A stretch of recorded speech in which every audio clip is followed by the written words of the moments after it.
Adobe Acrobat Studio, so brand new. Show me all the things PDFs can do. Do your work with ease and speed. PDF Spaces is all you need. Do hours of research in an instant with key insights from an AI assistant. Pick a template with a click. Now your Prezzo looks super slick. Close that deal? Yeah, you won.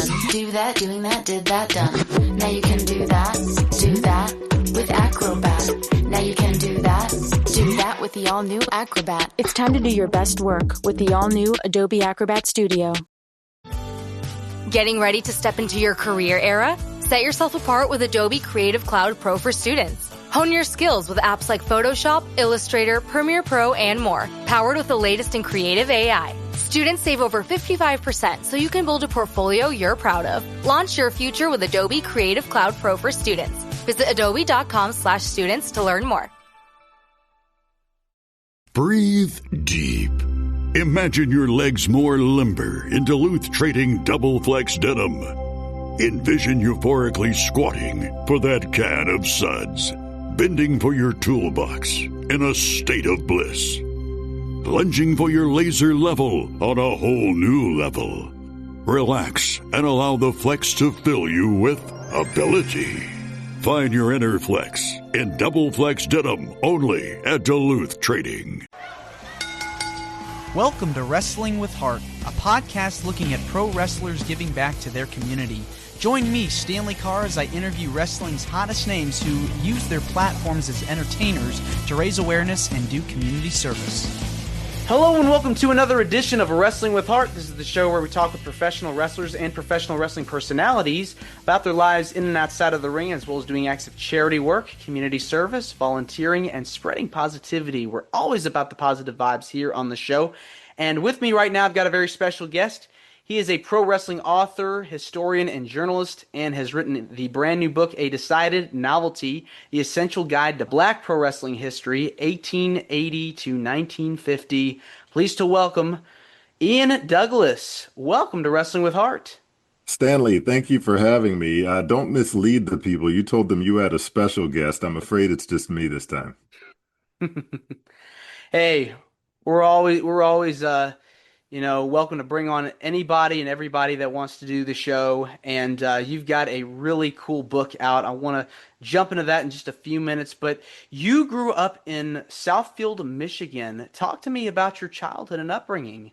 First of all, thank you for mentioning Southfield specifically. Most people would just say Detroit, which is fine. When I was born, my family lived in Detroit in the Rosedale Park area. We moved to Southfield when I was 3 or 4 years old, just to the north and west of Detroit's northwest corner, so 9 Mile and Beach Road.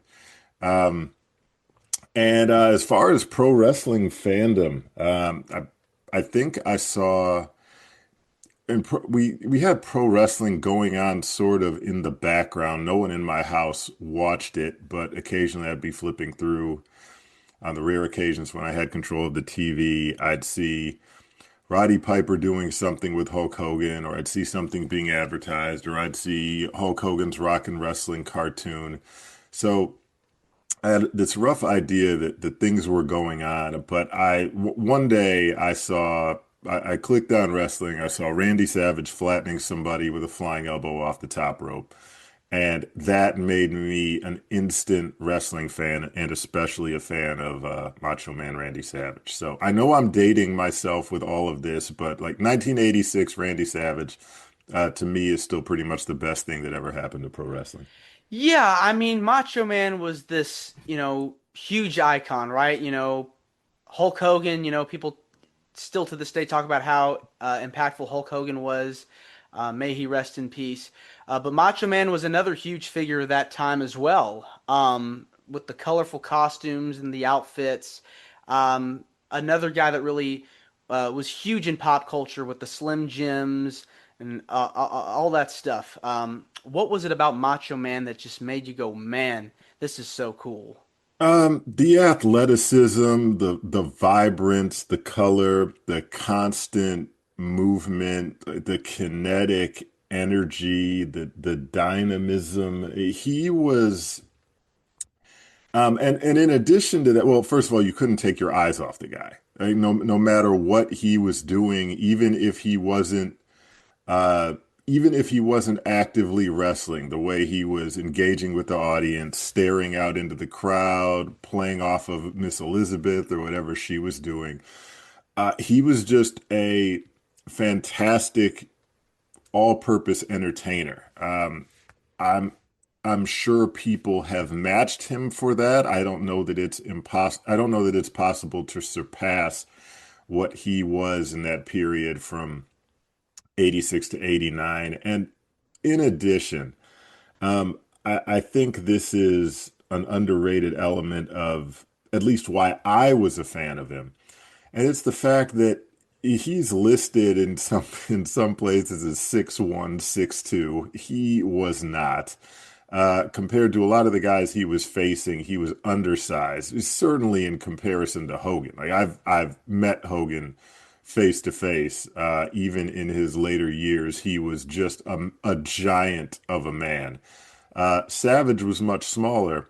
Back then, I was always drawn to the underdogs, and I don't care if Savage was a heel or not. If in my mind, this guy's listed as 6'8", 300 plus pounds. If you have to rake his eyes or choke him or use the ropes for leverage to keep him down, fine. That's what I would do if I was facing somebody that big. I want you to use everything you can to gain the advantage. So Yeah, I use use your instincts. absolutely, I always viewed Savage as the underdog in the Savage Hogan dynamic, whether he was a babyface or a heel, and that's why I was drawn to the guy.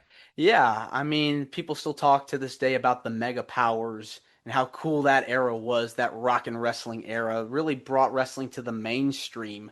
And Detroit also has some pretty cool history in wrestling as well. Back with the original Sheik, and Yeah. so many of the legends that came through the area in the '60s and '70s.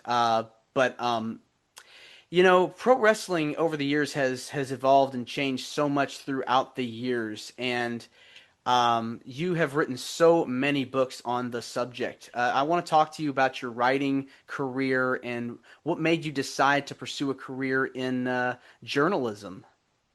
I think it was more so that I don't think I was particularly, I don't want to say I wasn't good at anything else. I don't think I was interested enough in anything else to become good at it, um, or to pour time and energy into it.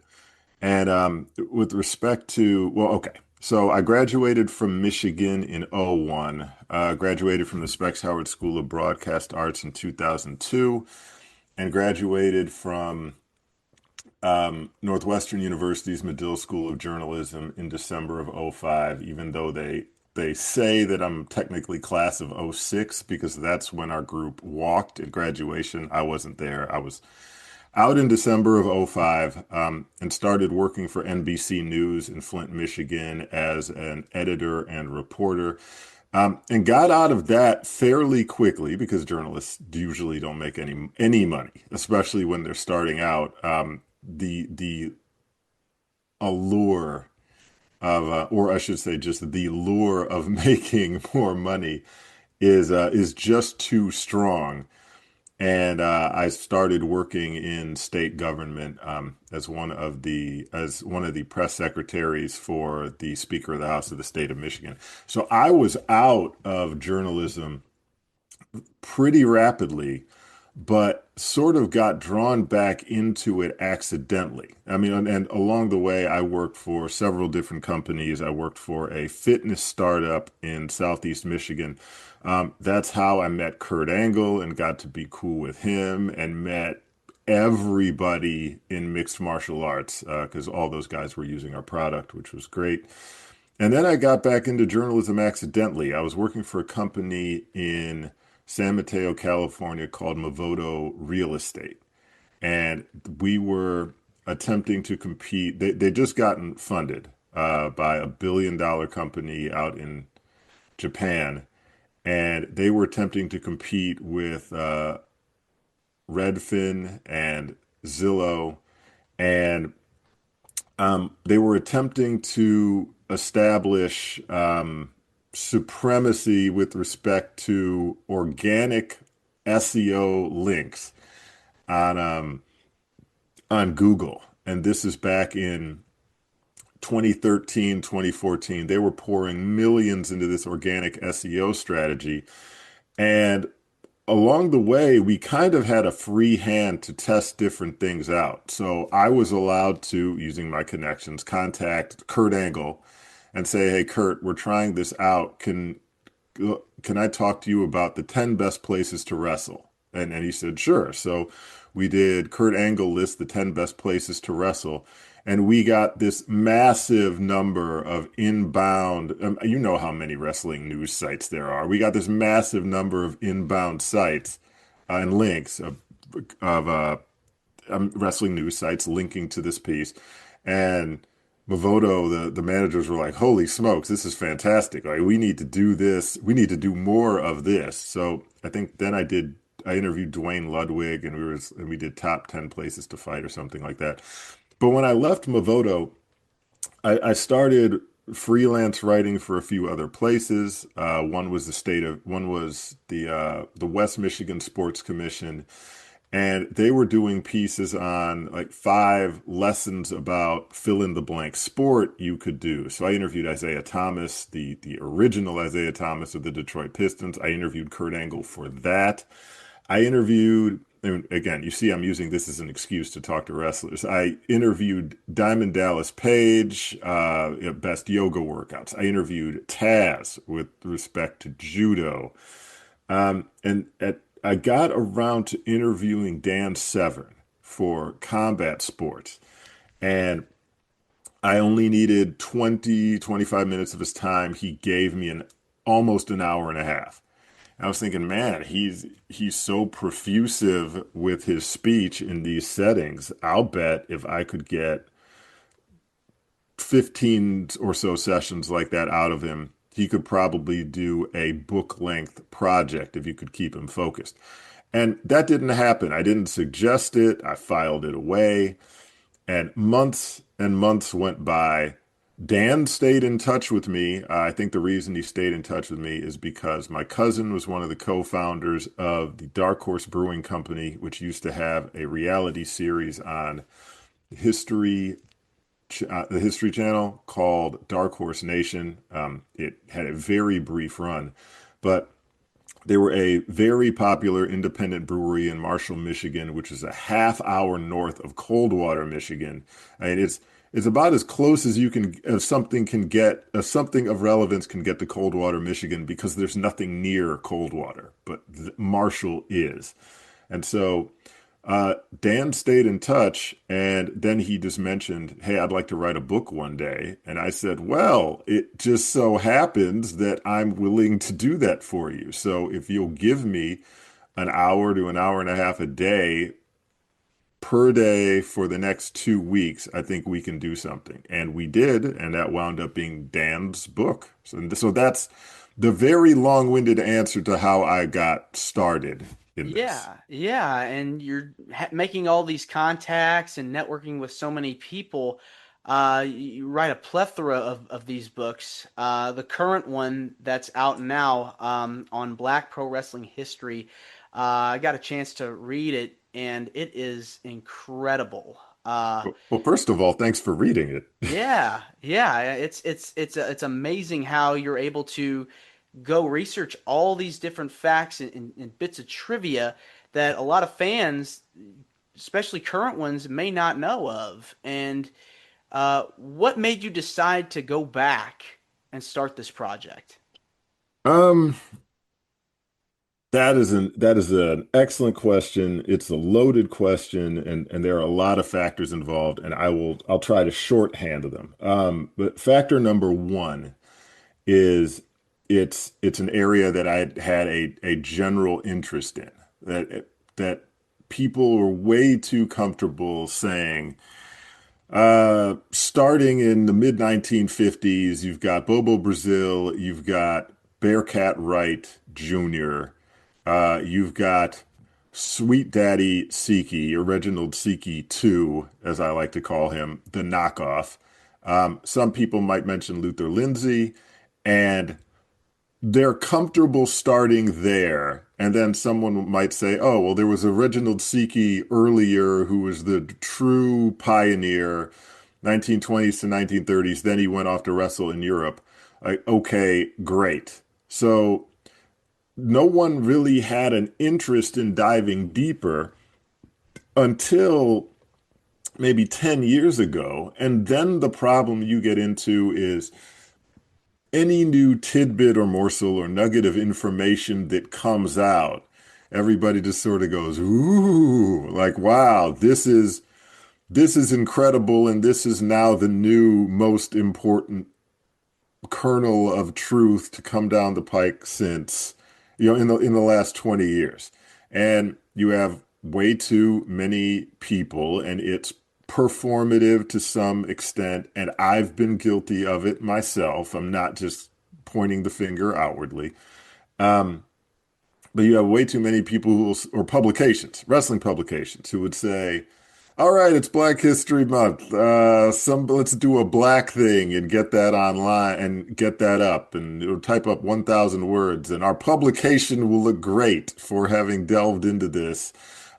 So it's almost like they think they're doing some sort of a public service by putting the thing out for 1 month out of the year, and then they forget about it for the rest of the year. So I was sick of that. I was annoyed at myself for occasionally doing that. And so that brings us to the Pro Wrestling Authors Hall of Fame, which, I mean, it's simple mathematics. If you're a wrestling author who's contributed 4 books of a certain length and a certain type that match the spirit of what people expect a book to be, you're in the Hall of Fame. Okay, so they come up with the list. There's 30 guys, 27 white, 2 Japanese, and then there's me. As it, okay, if I'm the black guy, and then people started saying, okay, Ian, you're the best black wrestling author of all time. Cool, that's an honor. It's great that they're saying that, but are there certain expectations that come with that title, that should come with that title? If I was judging a guy 10 years later who had that title and I looked at his body of work, are there certain things that I would want to see? Were there any responsibilities there? So I said, okay, what would I want if I'm going to be that guy? What do I have to do? Like, okay, I'm going to fill in the entirety of the gap between 1880 and 1950, and I'm going to leave folks without excuse when it comes to making guesses about what happened during that period. And hopefully I can find some black pro wrestling pioneers who didn't get the shine and acclaim they deserved. Certainly not while they were wrestling, but especially now when we're in a laudatory mood with respect to pioneers. So let's finally cast some light in their direction. So that was the motivation. And I think it's cool that, you're able to bring awareness and educate fans and non-fans about the past and about the origins of pro wrestling through a different viewpoint, from a different perspective, because not many people have taken that chance before to be able to do that, and so to be able to shine a light on it, it really is an amazing feat to be able to do that. And so do you plan on making this a series of books? Do you plan on? No, I don't. So that is the okay. So I'm glad you asked that. So first of all, this is not easy. The book took 2 years to make. That is a lot of time devoting, especially now that I have a very young son. I have a toddler. Like that is a lot of time sneaking off to devote my 1 hour of free time a day to researching something or writing something, because this is not my day job. I have two essentially full-time jobs that I do. So yeah, to devote another 2 years to a project like this and a follow-up, like no, but I covered what I was interested in covering here. And if somebody else wants to take it up and decide that now that we have a fully fleshed out backstory of everything that led up to Bobo Brazil, now if somebody wants to do a Bobo Brazil bio, they're 400 plus pages ideally, they can do it with a fully informed and accurate perspective of everything that preceded him so that they're not saying some absolutely wild, outlandish, and untrue stuff while they're doing it. The other thing, I've had other people ask if this was part of a series, or they'll immediately say, "Hey, how about you do an Ernie Ladd bio, or Thunderbolt Patterson, or the Junkyard Dog?" And I would never allow myself to be pigeonholed in that way. I'm glad I came into this through working on Dan Severn's book, working on Bugsy McGraw's, working on Hornswoggle's, Brian Blair, Steve Kern, doing the Bahamas Pro Wrestling History book in the middle of that. That's my mom's home country. Before getting to the Jack Claiborne, Rufus Jones book, finalizing Mike Rotunda's book, that's done. That can drop any day. I mean, it's not imminent. We have to figure out what we're going to do, but that's a completed project. And then doing this, but I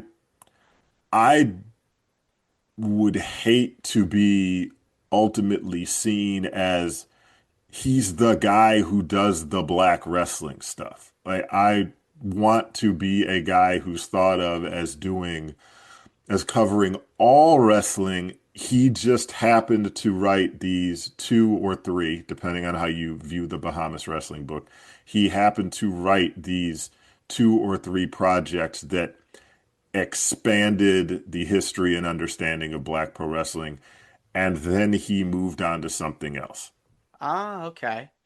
Yeah, it's always good to have a variety of different topics and cover different aspects of the business. So you have a variety of subjects to cover, but talk to me about like the reception of the book. How have you heard from any of the current stars of the industry Uh, with the new release? Big E posted the book on Twitter and apparently loves it, which was fantastic to see. I've gotten more feedback and excitement from and okay, I expected it from wrestling historians, and I got it, which is awesome to see. Where they're hitting me up and saying this is so valuable, this is incredible. They're praising me for not taking the easy way out, and the easy way out would have been, I mean, exactly what I initially did, which you have to do if you're going to do something like that, which is 15,000 word summary on Jack Claiborne's wrestling career, 15,000 word summary on Celie Samara's career, 5,000 word summary on Lee Umble's career, 3,500 word summary on Alex Kaffner's career, 20,000 words on Reginald Siki, and the easy way out is I present this as profiles of black pro wrestling pioneers. So we'll start with Siki, and then we'll jump to this guy, and then we'll jump to this guy. And I have to treat each one of these like it's like you've never heard. Every time I introduce a new wrestler, you've never heard of them before.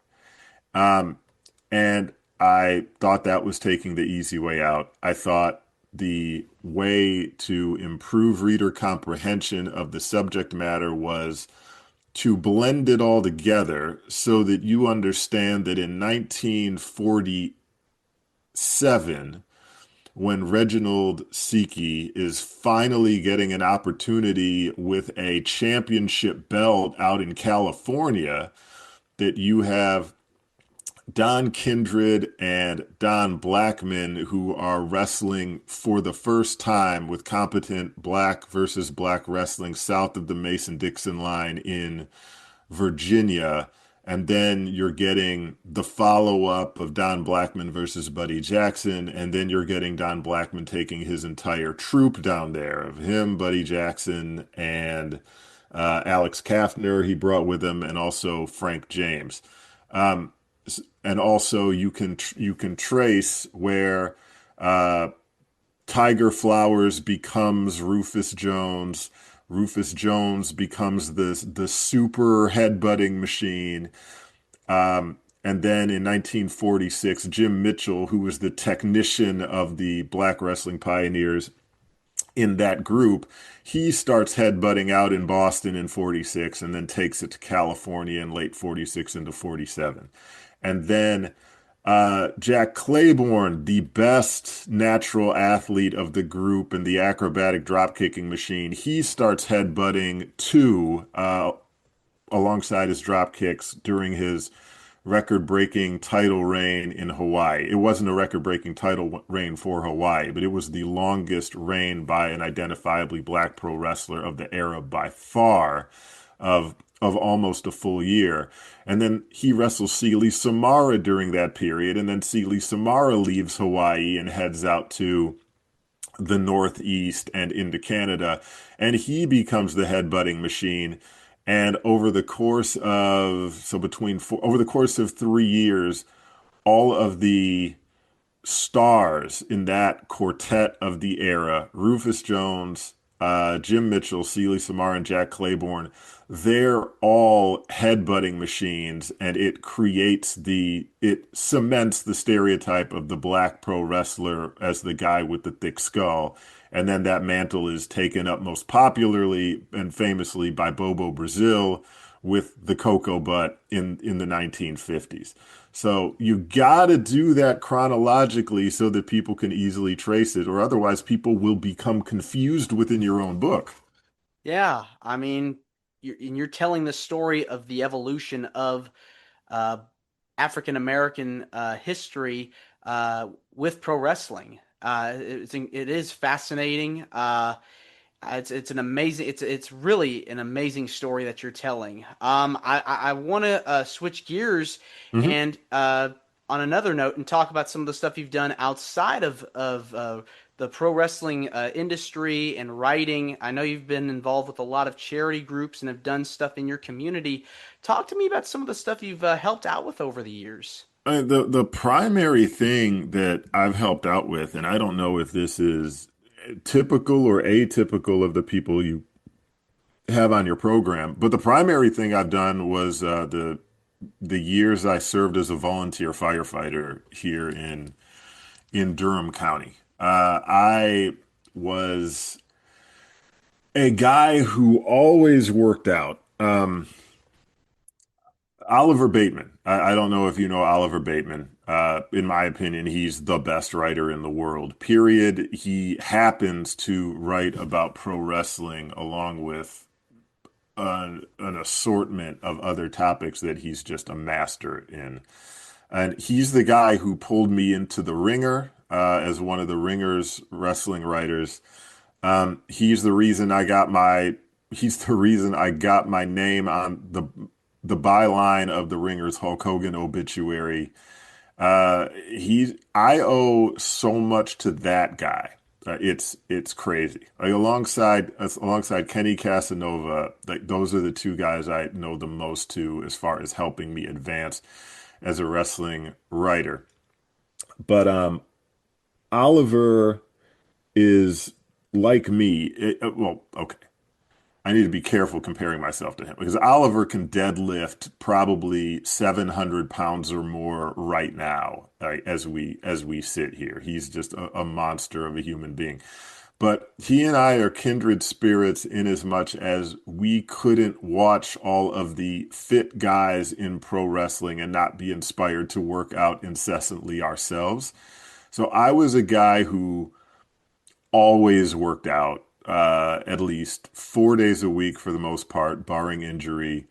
Uh, every day of my life from the time I was, well, I don't want to count when I was in swim practice as a 7-year-old, but from the time I got to high school, so let's say age 13, 14, um, 4 days a week, 4 to 5 days a week on average, straight up until the present day, except not right now because I just had shoulder replacement surgery. So even in this, there's a cautionary tale. Your joints are going to wear down if you work out long enough and hard enough.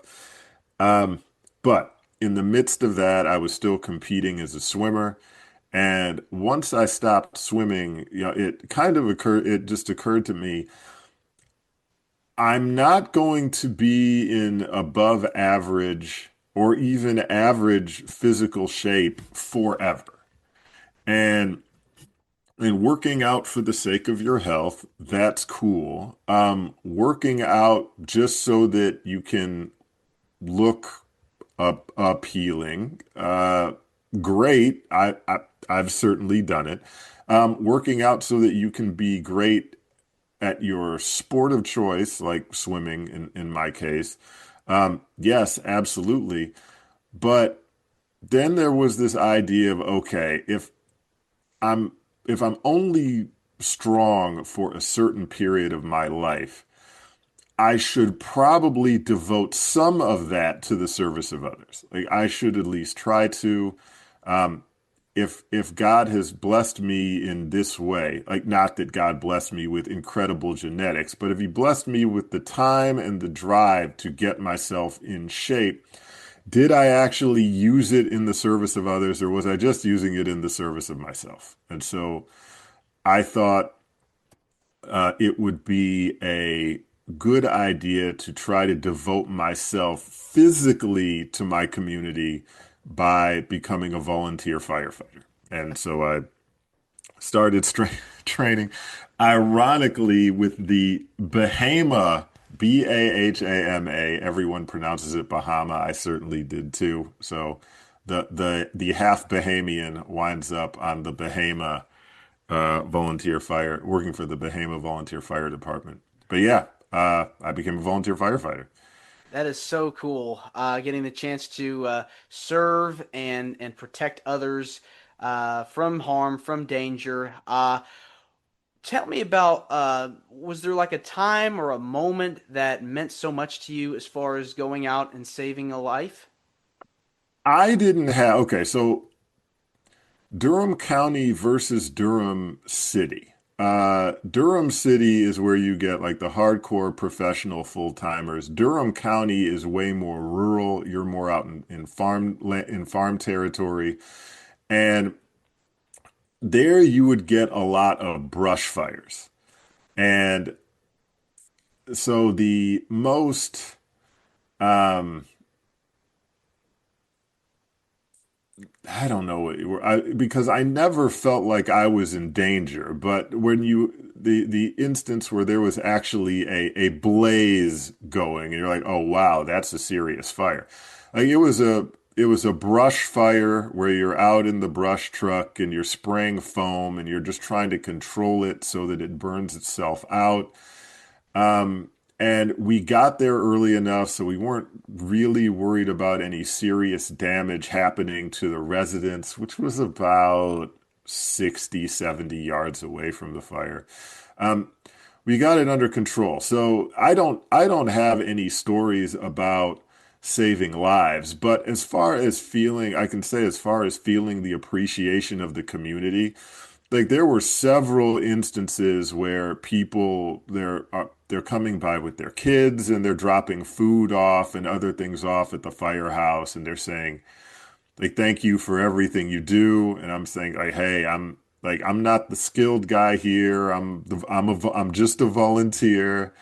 I'm not a big deal. It's these other guys, but they're still, they appreciate you and they're thankful that you, especially as a volunteer, that you're not getting paid for it, but you devoted your time and you're spending nights away from your family, just just in case something happens, that you're the guy who's going to respond to it. And that's very touching to see that they have that level of appreciation. And frankly, I never felt like I was worthy of it because I was just a guy who was there helping out.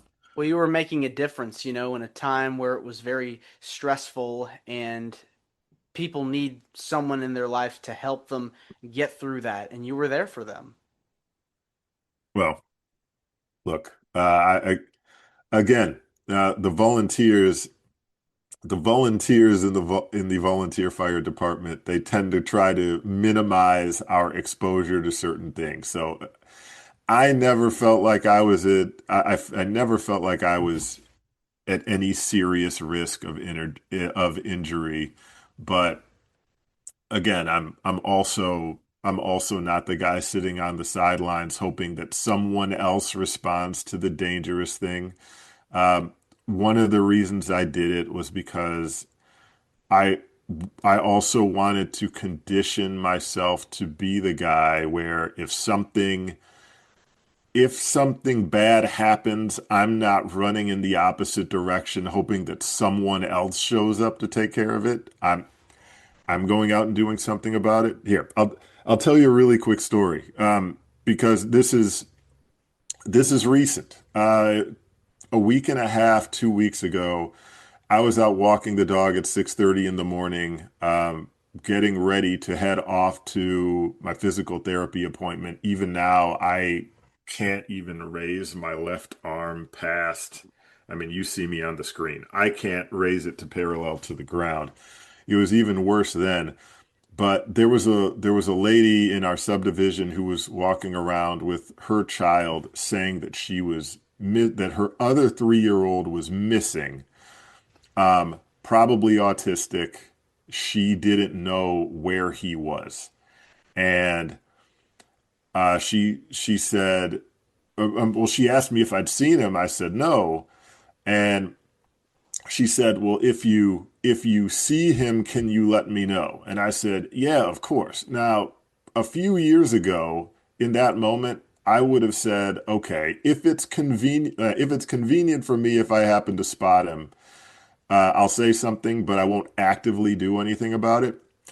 I put the dog in the house. I went right back out. I saw the direction she was heading in.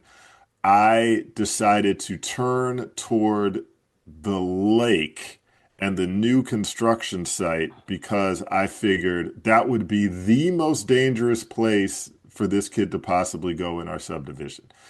I walk a block down, I make a right, I see this little 3-year-old in socks walking across the street from where the lake is into the active construction zone with all the hazards. So I head over there, and so I'm standing right next to him, and this is where it got weird for me internally because this kid doesn't know me. And I was raised with stranger danger in mind. So I'm like, okay, don't be a weird creep to kids. Um, and I'm standing right next to him saying, hey, your mom's looking for you. Do you want to come with me, buddy? And he's saying, and like he's barely looking at me. And then finally, I knelt down and I just reached my one good arm out and I said, "Hey, buddy, if you come here and give me a hug, I can carry you to your mom." And he walked right into my arms, and I picked him up and I carried him over to his mom, and I like carried him at that point is probably almost a quarter of a mile over to his mom from where I was with my one good arm. And she was very appreciative, of course, but I was wrestling with that one afterwards as a dad because, first of all, if my toddler went missing, I'd be a wreck, number one. Number two, I was there to lure this kid in for the sake of his safety. It would have been just as easy for someone who didn't have the best of intentions to say, hey, come here, buddy, give me a hug, and kidnap him and he's never seen again. So Sorry to tell you the long-winded story, but all of that is to say I think the acts of service as a volunteer firefighter help to condition my mind to try to be an active force for good. Yeah, I mean, again, it's trusting your instincts, knowing, if you see something, you got to act on it and make sure that they're protected, and try to get them where they need to be. You were able to save a life, get the child where he needed to go. Um, what is it about giving back to the community that gives you the most joy? Just feeling like you've actually done something that you've actually done something selfless. Like it's so easy to take an insular approach to life and wall yourself off and engage in just wholly self-interested behavior.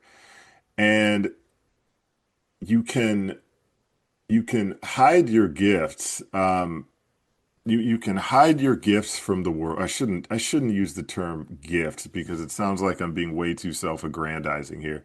But I think everybody has an ability to serve others and serve their community in at least some form or fashion. And if you wall yourself off from the community, you're doing all of those people a disservice, and you're also doing yourself a disservice because nothing I've done in when I'm ranking the importance of the things I did in the last month that I know were of meaning, of lasting meaning to people, there's nothing that can compete with the fact that I made the decision to go back out there and look for that young man. So yeah, it's the feeling of knowing for certain that your actions made a difference when it comes to improving people's lives.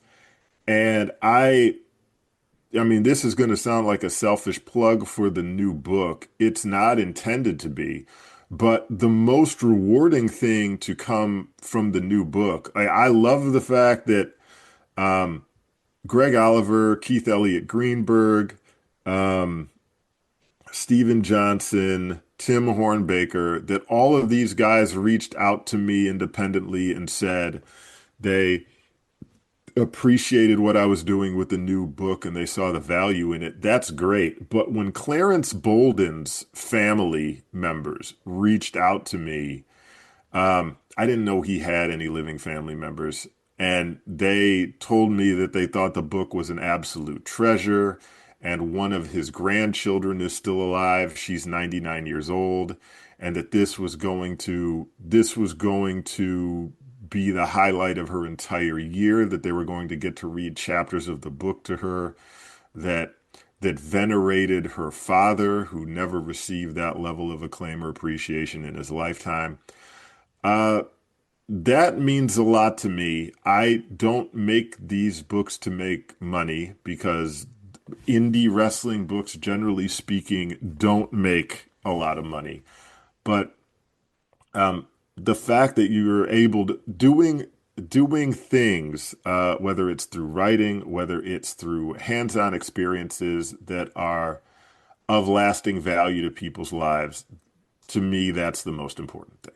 Yeah, I mean, when you get those messages, they're touching, they mean so much because you never expected it. Yeah. And you're setting an example for generations to come with, the next book that comes out in terms of, talking about, black wrestling history or any kind of wrestling history out there. So, kudos to you for putting out such a unique project that is really resonating with so many people.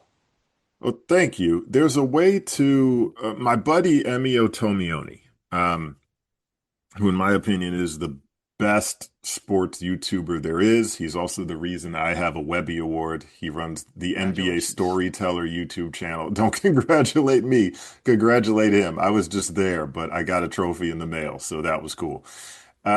But Emio told me in the creation process that there's a way to write about anything that makes it disposable, but there's also a way to write about anything that makes it evergreen and it makes it lasting. I want this to be something that could be used as a reference guide 40 years from now, and it's still fresh, and it doesn't become a work that was a prisoner of the moment.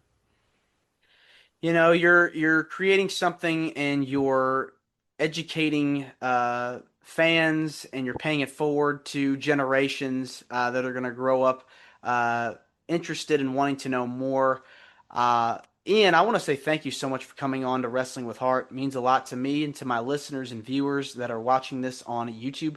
Where can people find out more about you and about the new book and how you can get a copy? Man, I'm gonna have to plug my socials, and I usually like to stay anonymous with my pitifully low count of followers. But you could go on Twitter or X now. Sorry, it's at Streamglass, STREAMGLASS on Twitter. On Instagram, I'm Ian Mac Douglas, IANMACDOUGLASS. And also at iandouglas.net is the website whenever I get around to updating it. All right. Thanks so much again, Ian, and you're more than welcome to come back. Thank you so much, Stanley. It was a privilege, and thank you for letting me bore you for the past hour or so. No, it's fine. We'll do a part 2. Let me know when you get another book out. We'll talk about it. You got it, man. All right. Take care. You too. This is Wrestling with Heart. I hope you found this podcast to be informative and entertaining. If you did, please hit the subscribe button and look out for the next edition.